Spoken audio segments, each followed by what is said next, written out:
Hola, ¿qué tal? Soy Cristian Arcos. Esta es una nueva sesión, una nueva edición de los podcasts mundialeros de Red Gol. En esta ocasión vamos a hablar de grandes equipos, de equipos que marcaron historia, de equipos que marcaron tendencia, de equipos que marcaron filosofía, de equipos que marcaron dinastía, pero que no fueron campeones del mundo. Aquellos que dejan una estela en sus participaciones en las diferentes copas, equipos de los cuales todavía se habla, algunos de ellos extremadamente señeros. Nos vamos a rebobinar la película bien atrás para mencionar algunos equipos, algunas campañas de las cuales todavía se habla como referencia, como faro futbolístico, pero que no fueron campeones del mundo. Y esa es una discusión súper interesante. ¿La historia la cuentan solo los ganadores? Evidentemente no es así en ninguna disciplina, la cuentan solo los ganadores. Lo que pasa es que los ganadores tienen asegurado su lugar en la historia y tienen asegurado su lugar para contar su historia. El relato del que no gana a veces es muy potente, pero no siempre se pierde en medio de la historia. A veces se rescata por diferentes motivos y por diferentes razones, que son algunas de las que vamos a exponer ahora. Grandes equipos que hicieron buenas actuaciones, no que decepcionaron, anduvieron bien en el Mundial, pero por una u otra razón no pudieron levantar la corona. Y si hacemos esa película hacia atrás y empezamos a hablar de los mundiales, más allá de los primeros mundiales que eran en una órbita prácticamente amateur o amateur derechamente, quizás el primer gran equipo que no sale campeón del mundo es el Brasil de 1950. Es el Brasil que instala además el concepto del maracanazo. Maracanazo se instala por culpa de Uruguay, que gana esa final, que en realidad no era una final, era fase de grupos. Es el único mundial en la historia que se ha jugado con una fase de grupos entre los 4 equipos que logran pasar a la llave de semifinales. Por eso mismo, en ese duelo entre Brasil y Uruguay, que se juega en el Maracaná, a Brasil le bastaba con el empate.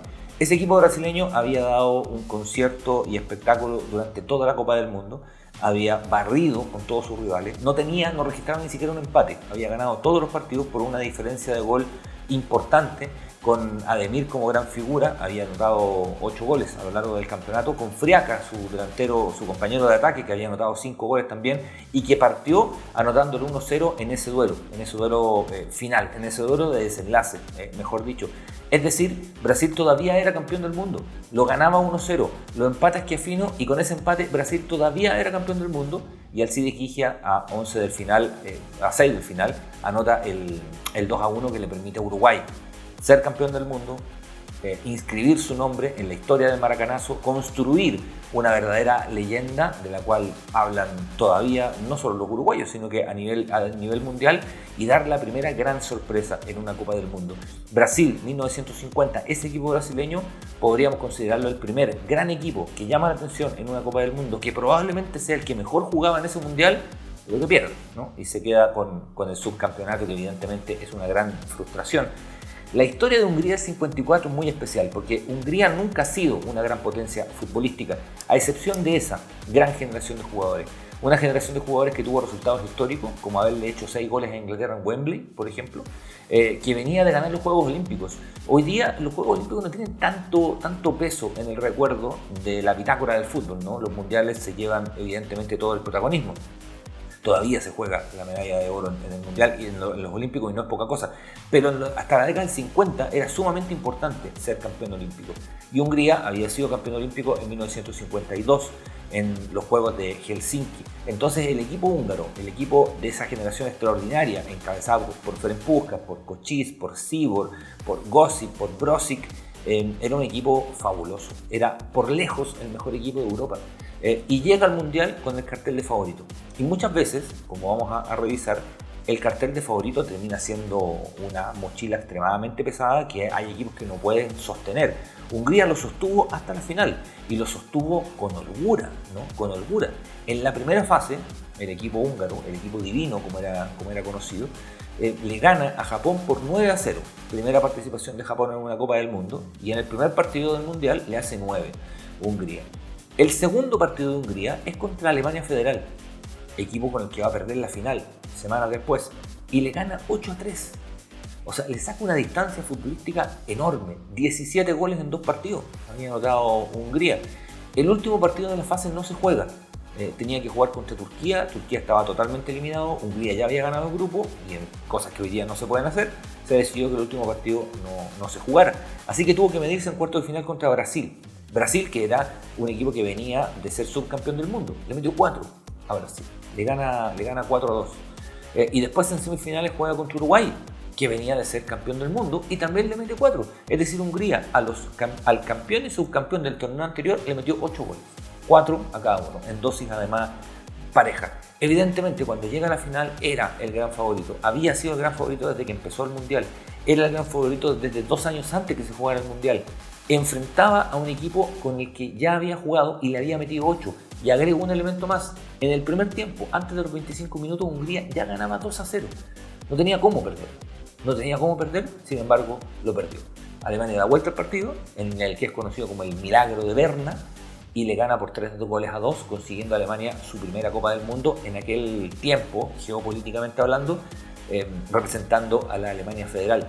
Y Hungría nunca más tuvo una actuación relevante ni en Europa ni en los mundiales. Ha clasificado a pocos mundiales de ahí en adelante, no ha tenido grandes figuras, nunca más. Fue esa gran generación que la mayoría de esos jugadores, de hecho, después de esa Copa del Mundo, desertan de Hungría y se van a jugar a otros países.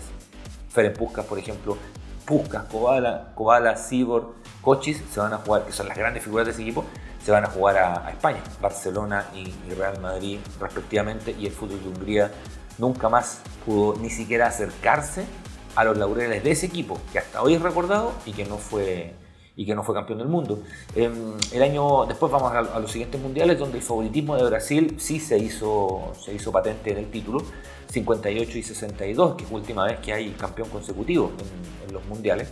Y el mejor equipo era Brasil, no tenía competición, lo gana de palmo a palmo, de costado a costado, y ahí me parece que no hay otra discusión respecto al equipo brasileño. Pero si vamos al Mundial del 66 nos encontramos con un equipo que sorprende, y un equipo que deja un sabor bien particular, que es el equipo de Portugal. Y con Portugal pasa algo similar a lo que ocurrió en algún aspecto con Hungría. Llega al Mundial precedido de un favoritismo importante por la generación de jugadores que tenía, porque hasta ese minuto Portugal no había jugado nunca una Copa del Mundo. Entonces un equipo debutante rara vez, por no decir nunca, aparece como favorito en un Mundial. Pero el Benfica había sido un equipo que había sido campeón de Europa en un par de oportunidades y finalista de Europa en un par de oportunidades. La base de la selección era ese maravilloso equipo del Benfica, ¿no? que dirigió Fernando Riera, entre otros, y que antes había dirigido el Grudman, el técnico húngaro. El tema es que Portugal llega muy arriba a la Copa del Mundo de Inglaterra 66 y deleita con su fútbol. Hace una muy buena primera ronda, saca a Brasil del Mundial, lo que no es poco, saca a Brasil de la Copa del Mundo, tiene un partido histórico contra Corea en que lo iba perdiendo 3-0 y lo termina ganando 5-3, se gana la simpatía además de la afición inglesa, hasta que llega a la ronda de semifinales donde pierde. En la ronda de semifinales contra Inglaterra, un partido sumamente estrecho, y en el partido por el tercer puesto vence a la Unión Soviética, que venía de ser subcampeón europeo. O sea, Portugal, aparte del campeón Inglaterra, evidentemente, el Mundial del 66 es recordado por la gran actuación del equipo de Eusebio, la Pantera de Mozambique, ¿no? Que además anota 9 goles en esa Copa del Mundo, uno de los máximos anotadores en un solo mundial. Si hablamos del Mundial del 70, me parece que ahí los ojos se van todos hacia Brasil y no hay ningún equipo que lo opaque, por más que hay buenas actuaciones. Evidentemente Italia, que era campeón europeo, hace un buen Mundial, llega a la final, pero la distancia que había con Brasil era tan grande que si uno piensa en un equipo que se recuerda del Mundial del 70, es Brasil sin contrapesos. Y llegamos a probablemente el caso más paradigmático que nos hace orbitar todo este tema que estamos hablando, de los grandes equipos que deleitaron y que no fueron campeones. No hay ninguno que represente más ese concepto que la Holanda del 74. Ninguno. El equipo más referenciado de la historia del fútbol, sin duda. La famosa naranja mecánica. El equipo al cual acuden permanentemente todavía los grandes entrenadores a lo largo de la historia. El ejemplo del fútbol total. La revolución del fútbol, jugadores que cambiaban de puesto, jugadores que eran dúctiles, un Johan Cruyff con una actuación individual de las más notables en la historia de los mundiales, una Holanda que también venía con un favoritismo por lo que venían haciendo sus jugadores. Holanda no había hecho grandes mundiales, había tenido pocas participaciones en mundiales y muy discretas, no había hecho grandes Eurocopas, de hecho recién ganó una Eurocopa en el 88, ni siquiera este equipo fue capaz de ganar una Eurocopa, pero venía de ganar el equivalente a la Champions, que era la Copa de Campeones, primero con el Feyenoord y sobre todo con el Ajax. Y el Ajax había ganado 3 veces seguidas a principios de la década del 70. Entonces, cuando llega el 74 a jugarse ese mundial, los ojos estaban en Holanda. Y Holanda no decepciona. Hace un mundial extraordinario. Hace un mundial donde en la primera ronda barre con todos, ¿no? Donde después elimina a Argentina y le mete 4 y le podía haber metido 12.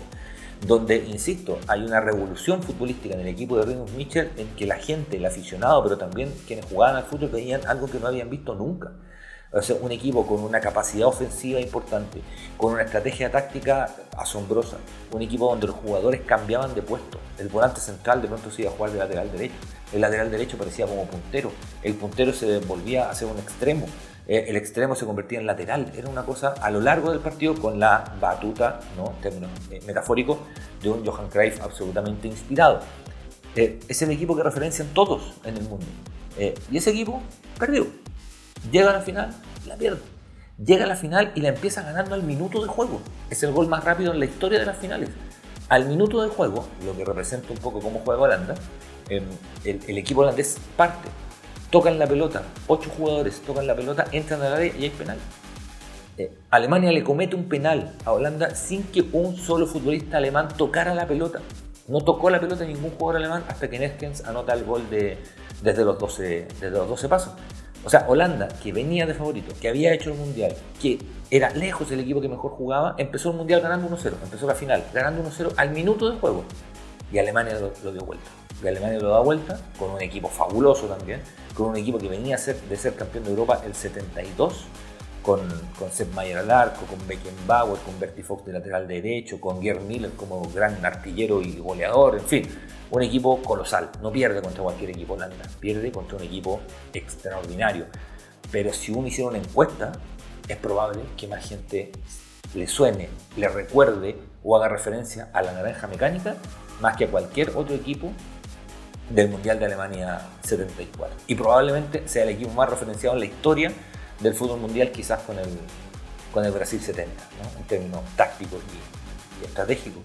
El Mundial del 78 es una historia bien especial porque es un mundial raro, es un mundial que se juega en circunstancias extrañísimas, en circunstancias de un país que está en medio de una carnicería, ¿no? De una dictadura asesina y carnicera, en un mundial que no se debió haber jugado en ese escenario, pero se jugó igual, con una Argentina que siempre hubo un manto de sospecha respecto a cómo había conseguido el título, que tenía un muy buen equipo, por supuesto, no hay duda de aquello.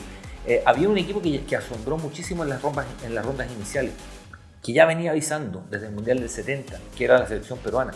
La selección peruana, el Mundial del 70, llega a cuartos de final, y en cuartos de final pierde 4-2 contra Brasil, un partido de muchos goles, un partido muy, muy intenso. Nunca estuvo cerca de ganarlo, es cierto, pero compitió contra uno de los mejores equipos de todos los tiempos. El 75, esa gran generación peruana, gana la Copa América, el año 75. Teófilo Cubilla, Sutil, Cholo Sotil, Chumpitaz, en fin, Roberto Challe, un gran equipo en donde aparecía un joven Juan Carlos Oblitas, que es como el más joven de esa gran generación de futbolistas peruanos. Y el 78 venían barriendo. El 78 el equipo peruano venía ganando, jugando muy bien. Hay un partido contra Escocia, ¿no? Donde además el nene Cubilla anota uno de los goles de tiro libre más hermosos que se han convertido en una Copa del Mundo. Un tiro libre donde le pega a 3 dedos de revés por afuera de la barrera, que es increíble. Y cuando llegan a jugar contra Argentina, Argentina estaba presionado que tenía que ganarle a Perú por más de 4 goles. Y a Perú le habían hecho muy pocos goles en el Mundial. Perú venía fuerte, convincente. Por eso es tan extraño ese partido. Por eso es tan extraño que Argentina le mete 6 a Perú. Es un partido que con los años que han pasado llama mucho la atención y deja un manto de duda. No porque Argentina no le pueda meter 6 goles a Perú, sino porque era muy raro que le metieran 6 goles a ese Perú.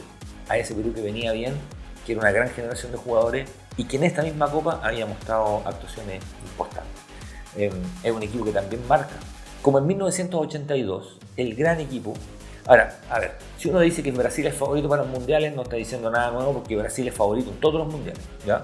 Eso no es discusión. Pero ese equipo del 82 era uno de los equipos que más expectativas había generado precisamente no solo en el hincha brasileño, sino que en el mundo entero. El equipo de Tele Santana tenía un nivel de futbolista y de juego que era de los más notables que ha tenido Brasil en su historia. No son pocos quienes aseguran que ese equipo era, a partir del brillo que tenía, lo más parecido al Brasil 70. Porque si nosotros todavía entendemos ese concepto de juego bonito, ese concepto de juego bonito es Brasil del 82. Así jugaba Brasil. Nos criamos con ese Brasil. Hoy día vemos un Brasil diferente, físico, táctico, que cuida mucho el cero y que cada adelante tiene jugadores tan buenos que probablemente gane la mayoría de los partidos. Pero antes Brasil no era así. Era un equipo que te atacaba por todos lados, que te metía de 6 goles, de 7 goles, que te metía goles de taco, que, en fin, fantasía pura. Y uno de los grandes exponentes es ese equipo del 82, que en la primera fase barre con todos los rivales, golea a todos los rivales, con un nivel de golazo además extraordinario. Zico, Sócrates, Falcao, Junior, Niño Cerezo, un equipo extraordinario, extraordinario. La plantilla, la mejor plantilla del mundial por lejos, hasta que llega a jugar con Italia, ¿no? Y el equipo italiano, en una actuación extraordinaria de Paolo Rossi, lo elimina. Le gana 3-2 el equipo italiano, jugándole al italiano. Cerrojo defensivo, con cerrojo defensivo y todo, Brasil fue capaz de meterle 2 goles, jugándole de contra. Brasil con esta intención de siempre ir a buscar el partido. Italia lo liquida de contra y lo saca del Mundial. Y en ese minuto fue una gran sorpresa que Brasil se fuera del Mundial y convirtió a Italia en el favorito a partir de ahí. Porque Italia había hecho una primera ronda bastante gris. Había empatado con Camerún, había empatado con Perú, había clasificado con puro empate a la siguiente ronda. Y ahí le toca al grupo, porque era por grupo, con Argentina y con Brasil. De esos 3 pasaba uno. Grupo increíble, o sea, un grupo, o sea, si hablamos del grupo de la muerte, ese sí que era el grupo de la muerte, ¿no? Brasil, Italia y Argentina. Italia termina quedándose con el grupo y pasando a las semifinales, donde le gana a Polonia y después le gana la final al equipo de Alemania Federal. Pero el Brasil del 82 es uno de los grandes equipos que mostró un fútbol superlativo y que termina quedándose sin nada. Parecido a lo que le pasa a Francia del 86. El equipo de Platini venía de ser campeón de Europa el año 1984 y el 82 venía de hacer ya un súper buen mundial donde había estado entre los 4 primeros. El 86 le pasa lo mismo, también una de las grandes exposiciones de fútbol es la que hace el equipo de Michel Hidalgo, que era el técnico, y llega hasta la llave de semifinales, donde pierde un partido bien cerrado contra Alemania, que le vuelve a ganar, tal como le había ganado y tal como le había eliminado en el Mundial de España 82. Se repitió la semifinal y se repitió el ganador, y Francia otra vez se quedó sin la posibilidad de jugar una final. Y tuvo que esperar un buen rato, tuvo que esperar hasta 1998 para jugar otra final. El equipo de Platini, Tigana, Gires, Gengini, Amorós, Joel Batz, el arquero, Rocheteau, es un equipo también dentro del gramado histórico del fútbol francés y del fútbol internacional.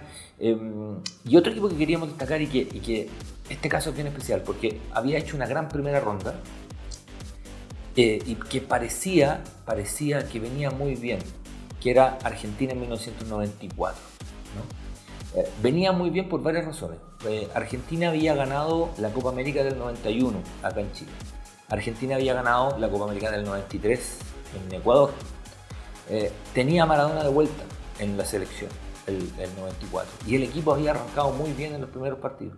El equipo había arrancado metiéndole 4 a Grecia en el primer juego, jugando increíblemente bien. Estamos hablando de Batistuta, estamos hablando de Maradona, de Ruggeri, de Chamot, de Cholo Simeone, de Zanetti, un equipo extraordinario. Y le había hecho 4 a Grecia en el primer partido y le había ganado a Nigeria 2-1 en el segundo, cuando viene el doping de Maradona y el equipo se desploma. El equipo no hay caso, no se levanta más. De hecho, en el último partido del grupo juega contra Bulgaria, lo pierde y después juega contra Rumania ya en la fase de octavos y queda eliminado. En otras circunstancias probablemente habría sido distinto. Rumania hace un buen mundial, llega a cuartos final, cierto. También llamó la atención ese equipo, como Suecia, también en el año 94, equipos que jugaron bastante bien y que llegaron a instancias incluso superiores. Pero esa Argentina parecía que llevaba un tranco, ¿no? Parecía que llevaba un tranco importante. Maradona estaba jugando en un altísimo nivel después de una de las tantas idas y vueltas de Maradona. Probablemente esa es la última vez que Maradona juega bien al fútbol. El resto de sus intentos por volver fueron más bien simbólicos. Uno puede encontrar por ahí uno que otro golazo, pero el Maradona del 94 todavía era un jugador influyente, en lo individual y en lo colectivo, ¿no? Y eso después de ese mundial no lo vimos nunca más en la Argentina de 1994. Y perdón que seamos un poquito chauvinistas, pero lo vamos a hacer porque nos vamos a saltar un par de mundiales en donde yo creo que los grandes equipos ganaron los mundiales, ¿no? En 98 en Francia, en fin, Japón-Corea, que es un mundial medio invisible, nadie se acuerda mucho. El 2006 fue un mundial, yo creo, más bien opaco a nivel de juego, ¿no? Gana Italia sin muchas luces, le gana Francia, que había hecho un súper buen mundial, más allá de lo esperado. Y el 2010 el mejor equipo de España por lejos y lo gana, ¿no? Pero el 2014 quizás venga de cerca la recomendación, pero lo que había hecho Chile en los primeros partidos le había llamado la atención a mucha gente. Era un Chile que venía en la previa de ser campeón de América, o sea, el equipo se consolida, incluso siendo campeón de América 2 veces después de ese mundial. Probablemente los futbolistas llegaban en una edad precisa. Ya el proceso de Bielsa había generado, consecuencias, repercusiones y altísimos rendimientos. Lo había tomado Sampaoli. Creo que había mejorado el rendimiento, le había puesto bastante más estrategia a los partidos, le había bajado algunas revoluciones a esa intensidad de Bielsa, le había puesto más pizarra, y el equipo elimina al campeón del mundo y lo elimina bien en Maracaná a la selección española. Le había ganado Australia, pierde con Holanda y después pierde este desgraciado partido contra Brasil en tanda de penales. A uno le queda la sensación que no solo es la última participación chilena en mundiales hasta ahora, sino que el equipo pudo haber llegado más, y que si quizás el cuadro se habría dado de otra manera, o si quizás ese remate Pinilla en vez de dar en el palo entra, me parece que podríamos haber estado viendo una actuación histórica, porque el equipo daba en tal vez su pick de rendimiento. Y para cerrar queremos hablar de Bélgica, ¿no? De Bélgica el año 2018, que es un equipo que asombra a todo el mundo. Probablemente sea el equipo que más bonito jugaba en un mundial donde no se jugaba tan bonito. Sí, había mucha fuerza, mucha táctica, mucho poderío, mucha potencia. Francia es un campeón incuestionable, sin duda, el año 2018. Pero si hablamos de paladar futbolístico, Bélgica mostró cosas que hace rato no se veían en un mundial. Un juego intenso, un juego rápido, un juego ofensivo, un juego demoledor, un juego asociado, y llamó mucho la atención en el Mundial de Rusia 2018. Veremos qué nos depara Qatar, porque ser favorito no es fácil, pero no estamos hablando de los favoritos, estamos hablando de los grandes equipos que hicieron buenos mundiales, que dejaron una estela, que dejaron una herencia, que dejaron un recuerdo, pero que no fueron campeones. Demostrando que sí, la historia la escriben los ganadores, cierto, pero quienes no ganan también tienen un espacio en la historia. Y a veces ese relato, como lo acabamos de demostrar, es tanto o más interesante que aquel que levanta la Copa del Mundo. Soy Cristian Arcos y estos son los podcasts mundialeros de Red Bull.